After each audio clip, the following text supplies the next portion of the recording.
Narito ang 6 na katangian ng lalaki na dapat iwasan. Una, maraming female friends. Hindi ka kailanman magiging only one sa buhay niya.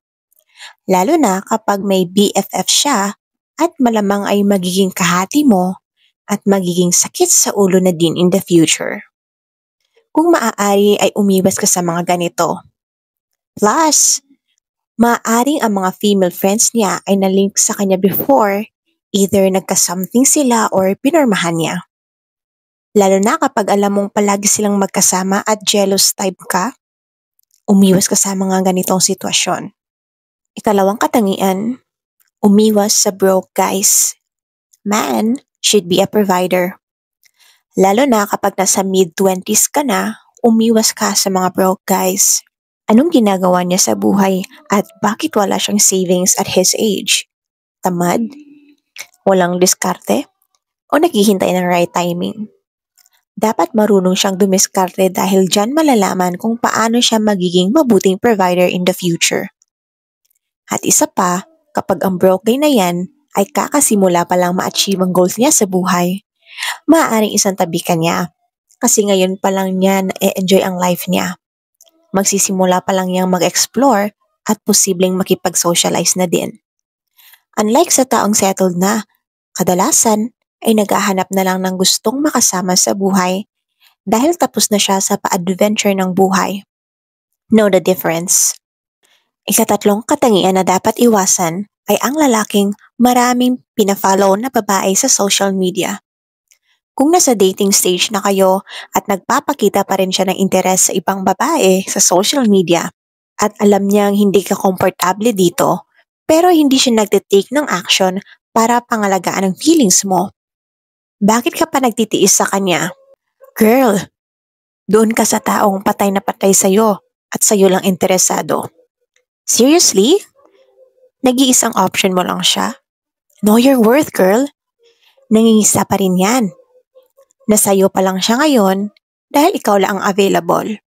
Kung baga, attracted pa rin siya sa iba kasi malamang sa malamang ay hindi pa niya nahanap yung taong para talaga sa kanya. Dahil kung ikaw na yon, sa'yo na siya magpo-focus at hindi sa iba. Ika-4 na katangian na dapat iwasan ay ang lalaking may bad history sa dating. Dapat marunong kang mangilatis. Kadalasan sa mga lalaki ay nagpapa-victim. Gagawan ka ng kwento na kunwari sila yung niloko. Pero hindi mo naman alam yung side ng ex niya kung bakit sila nagtapos. Maaring yung girl ang nagloko. What if nagsimula ang lahat sa guy at gumanti lang si girl? Gets mo ba? Kaya wag ka basta-basta magpapaloko sa pa-MMK ng mga lalaki. Kilatisin mo muna bago mo tanggapin sa buhay mo. Hindi ka rehab center para mag-fix ng broken guy. Lalo na kapag galing sa long-term relationship. Good luck na lang sa'yo, girl. Ika-5 katangian na dapat iwasan ay ang lalaking mabilis ma-fall. Yung kakachat nyo palang mahal ka na agad. Malamang sa malamang, desperado na yan dahil may gustong kalimutan. Atat na siyang mag-move on, kaya gusto ka na agad makuha para may panglibangan siya ng atensyon at di na siya sad boy. Ika-6 at pinakahuling katangian na dapat iwasan ay ang lalaking hindi ka kayang ipagmalaki sa SOCMED. Been there and done that. I was in a 3-year relationship ni isang picture wala ako sa SOCMED niya. Later did I know na gusto niya palang magmukha siyang single kasi that time marami siyang pina-follow na girls. Tinatago niya ako for a reason. Ako naman si tatanga-tanga, pinatagal ko pa ng 3 taon kasi akala ko low-key lang. Please, huwag kayong gumaya sa akin. Take it as a lesson.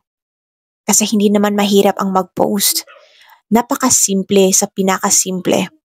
Sabi niya mahal ka, bakit papayag kang tinatago ka?